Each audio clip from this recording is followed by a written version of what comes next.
Hi friends, welcome to Appoos kitchen. എല്ലാവർക്കും അപ്പൂസ് കിച്ചനിലേക്ക് ഒരിക്കൽ കൂടി സ്വാഗതം. ഇന്ന് നിങ്ങൾക്ക് എല്ലാവർക്കും വളരെ ഉപകാരപ്പെടുന്ന ഒരു വീഡിയോ ആണ് ഞാൻ ചെയ്യുന്നത്.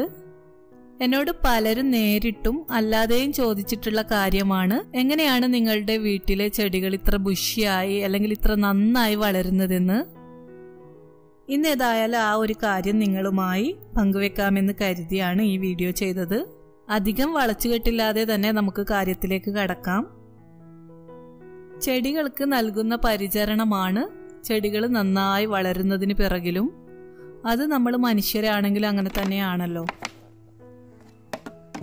അതെങ്ങനെയാണ് കൊടുക്കുന്നതെന്ന് വെച്ചാൽ, നമ്മളിപ്പോൾ ഒരു ടേബിൾ സ്പൂൺ ഫെർട്ടിലൈസറാണ് എടുക്കുന്നെങ്കിൽ 2 ലിറ്റർ വെള്ളത്തിൽ അത് നന്നായിട്ട് ഡൈല്യൂട്ട് ചെയ്യണം.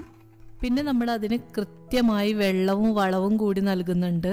വാട്ടർ സൊല്യൂബിൾ ആയിട്ടുള്ള ഫെർട്ടിലൈസർ ഉണ്ട്. 19 എന്ന പേരിൽ നമുക്ക് മാർക്കറ്റിൽ കിട്ടുന്ന ഈ ഒരു ഫെർട്ടിലൈസറാണ് ഞാൻ ചെടികൾക്ക് കൊടുക്കാൻ വേണ്ടിയിട്ട് വാങ്ങിക്കുന്നത്. നമ്മളിപ്പോൾ ഒരു ടേബിൾ സ്പൂൺ ഫെർട്ടിലൈസർ എടുക്കുകയാണെങ്കിൽ അത് 2 ലിറ്റർ വെള്ളത്തിൽ കലക്കിയിട്ട് നന്നായി ഒന്ന് മിക്സ് ചെയ്ത് അതാണ് നമ്മൾ ഈ ചെടികൾക്ക് ഒഴിച്ചു കൊടുക്കേണ്ടത്. ചെടികൾക്ക് ഒഴിച്ചു കൊടുക്കുകയല്ല വേണ്ടത്, ശരിക്കും തളിച്ചു കൊടുക്കുകയാണ് വേണ്ടത്. അതിനായി നമുക്ക് ഒരു സ്പ്രെയർ ബോട്ടിൽ വാങ്ങിക്കേണ്ട ആവശ്യമുണ്ട്. അപ്പോൾ നിങ്ങൾ സ്പ്രെയർ ബോട്ടിൽ വാങ്ങിക്കുമ്പോൾ ശ്രദ്ധിക്കേണ്ടത്, അതിനകത്ത് കാണുന്ന ട്യൂബ് ഇതുപോലെ നന്നായി വളഞ്ഞു കിടക്കുന്ന ട്യൂബ് വേണം വാങ്ങിക്കാൻ വേണ്ടിയിട്ട്. നമ്മളെ ബോട്ടിലിനകത്ത് ട്യൂബ് കുറച്ച് വലുതായിട്ട് കിടക്കുന്നുണ്ടാവണം. അപ്പോൾ നമുക്ക് നന്നായിട്ട് ഈ വളം മിക്സ് ചെയ്ത വെള്ളം നമുക്ക് തളിക്കാൻ പറ്റും. ഇങ്ങനെയുള്ള സ്പ്രെയർ വഴി വെള്ളം തളിച്ചു കൊടുക്കുമ്പോൾ ഇലകളിലും പ്ലാന്റ്സിന്റെ വേരുകളിലേക്കും തളിച്ചു കൊടുക്കാൻ ശ്രദ്ധിക്കുക. അല്പം കഴിഞ്ഞ് നമ്മൾ ഈ ഇലകളെ സോഫ്റ്റായ ടവൽ വെച്ച് ഒന്ന് നന്നായി പതിയെ തുവർത്തിയെടുക്കണം. ഓരോ ഇലകളായി നമ്മളിങ്ങനെ വളരെ ശ്രദ്ധയോടെ ചെയ്യാവുന്നതാണ്. അപ്പോൾ നിങ്ങൾ കരുതും എങ്ങനെയാണ് ഇങ്ങനെ ചെടികളുടെ ഇലകളെയൊക്കെ തോർത്തി കൊടുക്കാന്നൊക്കെ നിങ്ങൾക്ക് തോന്നും. പക്ഷെ നമ്മൾ കുറേ അധികം സമയം ഒഴിവ് സമയങ്ങൾ നമുക്കുണ്ടാവുമല്ലോ.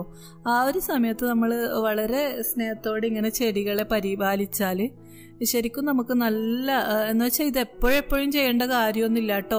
1-2 മാസങ്ങൾ കൂടുമ്പോൾ അല്ലെങ്കിൽ 2-3 മാസങ്ങൾ കൂടുമ്പോൾ ഈ ഇലകളൊന്ന് തുടച്ചു കൊടുത്താൽ തന്നെ മതി. ഇത് നന്നായിട്ട് ഷൈനി ആയിട്ട് ഇരുന്നോളും. പോരാത്തതിന് മാസത്തിലൊരിക്കലാണ് ഈ വളപ്രയോഗം നടത്തേണ്ടത്. അപ്പം തന്നെ നമ്മളെ ചെടികൾ നല്ല ബുഷിയായി നല്ല ഗ്രീൻ കളറിൽ നല്ല ഹെൽത്തി ആയിട്ട് വളരുന്നത് കാണാം. അപ്പോൾ ഇതൊരു ചെറിയ സിമ്പിൾ ടിപ്പാണ്. ഇത് നിങ്ങൾക്ക് ഇഷ്ടപ്പെട്ടെങ്കിൽ തീർച്ചയായും എന്നെ കമൻറ്റ് ബോക്സിലൂടെ അറിയിക്കുക. നിങ്ങളുടെ എല്ലാവരുടെയും സഹകരണമാണ്, അതായത് നിങ്ങളുടെ പ്രോത്സാഹനമാണ് ഞാൻ ഇത്തരം വീഡിയോസൊക്കെ ചെയ്യാൻ താല്പര്യപ്പെടുന്നത്. അപ്പോൾ ഇനിയും നിങ്ങളുടെ എൻകറേജ്മെൻറ്റ് എൻ്റെ കൂടെ ഉണ്ടാവണം. അപ്പോൾ ഈ വീഡിയോ ഇഷ്ടമായെങ്കിൽ തീർച്ചയായും ആ ലൈക്ക് ബട്ടൺ ഒന്ന് പ്രസ് ചെയ്യുക. സബ്സ്ക്രൈബ് ചെയ്യാൻ മറന്നിട്ടുള്ളവരുണ്ടെങ്കിൽ ആ സബ്സ്ക്രൈബ് ബട്ടൺ കൂടി ഒന്ന് പ്രസ് ചെയ്തേക്കണേ. കൂടെ കാണുന്ന ബെല്ലൈക്കൺ എനേബിൾ ചെയ്താൽ ഞാനിടുന്ന എല്ലാ വീഡിയോസിൻ്റെയും നോട്ടിഫിക്കേഷൻ നിങ്ങൾക്ക് വരുന്നതായിരിക്കും. അപ്പോൾ എല്ലാവർക്കും പതിവ് പോലെ അപ്പൂസ് കിച്ചൻ്റെ സ്നേഹാശംസകൾ. Thank you so much.